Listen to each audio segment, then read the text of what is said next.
चिक्क मोत्याची माळ हो तारारारारारा तारारारारा तारारारारारा तारारारारा या चिक्क माळेला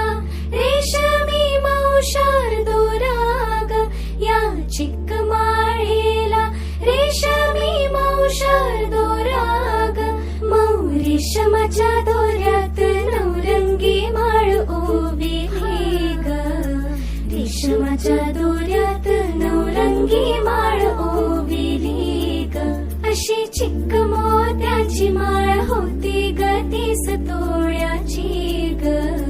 चिक्क मोत्याची माळ होती ग 30 तोळ्याची ग जसा गणपतीचा गोळ